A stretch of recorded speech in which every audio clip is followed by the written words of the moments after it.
In today's episode, I'm going deaf and it's your fault. Why do ISPs have to be so bad at their jobs?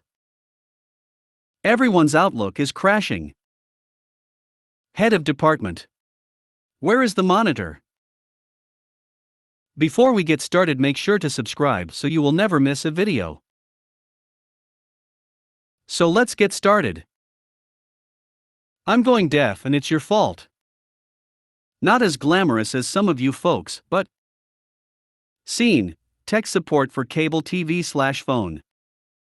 Year, 2010-ish. Me. Customer, hi, my name is Jane Doe, name on the account is John Doe, the volume on my TV is too low. This is really just customer education. The cable box has its own volume controls in addition to the TV's volume, so having the box set to a low volume could make it overall too quiet. Most customers aren't even aware of this since it's hidden, but somehow it gets changed every now and then. In addition, there's also the language/SAP/DVS/MTS settings that need checked, since broadcasters do all kinds of shenanigans with their broadcasts on the second and up audio track that make no sense, like lowering the volume or just muting everything but the laugh tracks, so there's nothing obvious to say that you're on the wrong audio setting either. Plus the labeling of the audio settings don't help either, having it set to Spanish but still hear English.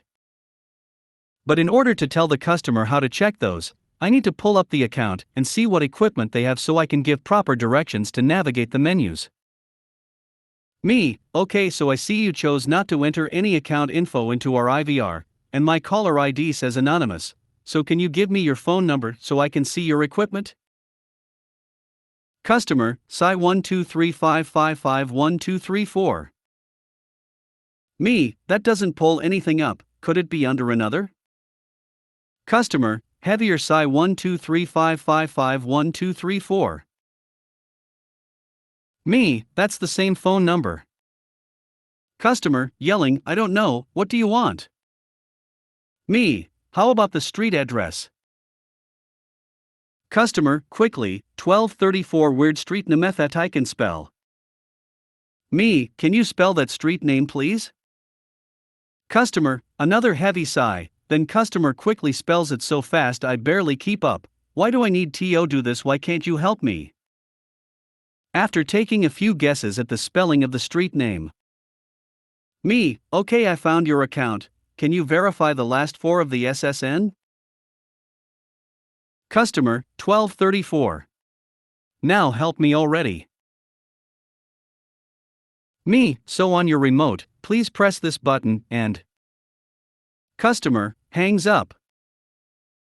Out of curiosity, I look at the notes on the account, and see that she called 3 other times about this and hung up on all the other agents too. So I actually call the customer back. I don't even hear it ring at all.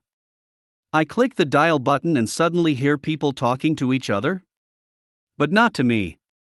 It catches me off guard, but I assume the customer was on their way to call us back and her finger was already on the way down to open the line when it started ringing. Me, hello? Customer, hello? Who is this? Me, this is $Me with Dollar Company. We were talking a moment ago. I'm not sure why the call dropped. Did you push the buttons I told you to and see on your screen? Customer, oh, I fixed it. Quickly hangs up. A few hours later she calls back again, gets another agent, and says the volume on her TV is too low again, and again hangs up on the agent. A week or so passes uneventfully. She calls in again, gets routed to me again, and the call goes exactly the same, except the volume on her phone is too low this time. Again, it basically amounts to just customer education.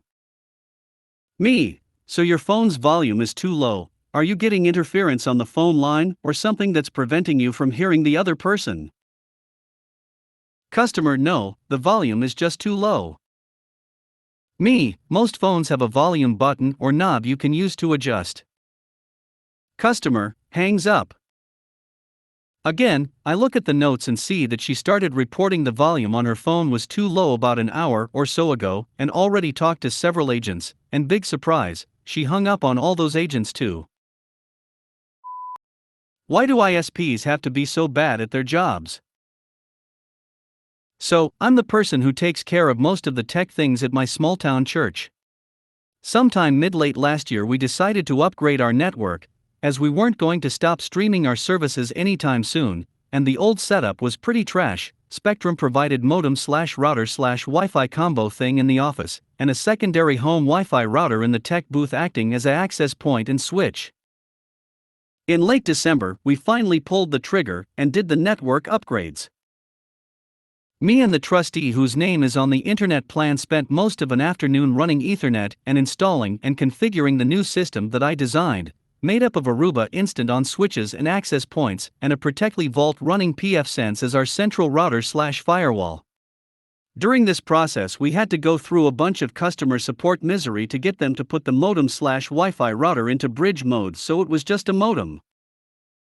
A week or so ago, the aforementioned trustee and I decided to upgrade our internet service package to the next level up, mostly so that we had reasonable bandwidth headroom for our live stream. This involved Spectrum coming to replace the modem, which happened while I was at my day job. When I was checking it out this morning, I found that Spectrum had put one of their own Wi-Fi routers in between the new modem and our pfSense router, rendering our whole network double NAT because they apparently weren't aware that we didn't need routing or Wi-Fi from them. I really hate dealing with ISPs. Everyone's outlook is crashing. I work at a vaguely med/pharma company. We have an IT department of 4, but I was the only one on site for a while. Low man on the totem pole will do that to you. We work 8 to 5, but a few of the departments, especially a lot of the engineers, work 7 to 4. My mom happens to work at the same company, she got me the job, and on this day we were carpooling. She was driving and I felt my work phone vibrate in my pocket with an IM. One of the engineers has an issue with his Outlook crashing and gets an error message telling him to try to start it in safe mode. He even sent a screenshot. I try to give him brief instructions and let him know I'll be there in about 30 minutes. If it doesn't work, he will be my first stop when I get in. No dice, it keeps crashing even in safe mode. Also, all the other engineers in his cubicle pod are having the same problem. A couple minutes later, I get an email alert from our ticket system that one of the maintenance managers is having the same problem. I instantly assume the problem is with our Exchange server, which is one of many systems I have no access to.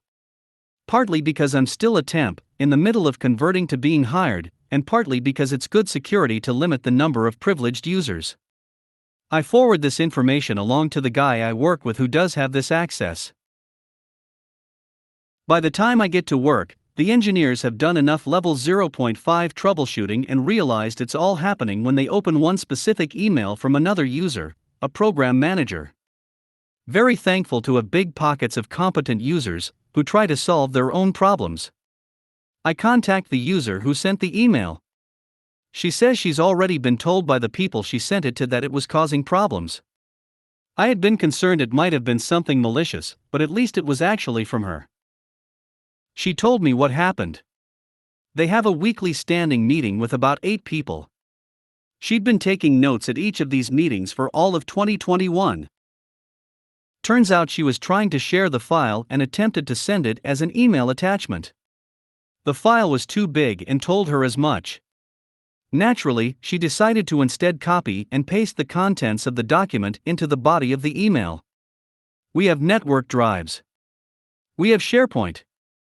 But no, she decided to email a 50-page document. Head of department. Where is the monitor? Happened yesterday. I work for higher education college. My duties are to help staff members who need equipment for classes for visually impaired students and also students. If a staff member needs anything, they need to put in a ticket request, or we won't know. Anyway, I'm in the middle of a call with someone. The head of the department starts to talk to me, and I tell her I'm on the phone call via Teams. She says it's urgent. I tell the other person I'm sorry, this person incompetency is strong. HOD, hi, I requested a monitor for room XX. Me, strange I didn't any requests from your department, BTW I'm on the phone. HOD, oh? Sorry, she tries to speak to my boss who's also on the phone. She comes to me again, please we need the screen. Me, okay I'll get the monitor and please put in a ticket. HOD, thanks. While I'm taking the screen down to the room, another member of department comes and asks about the screen. And I tell the situation.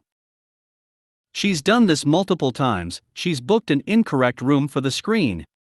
She's a nightmare.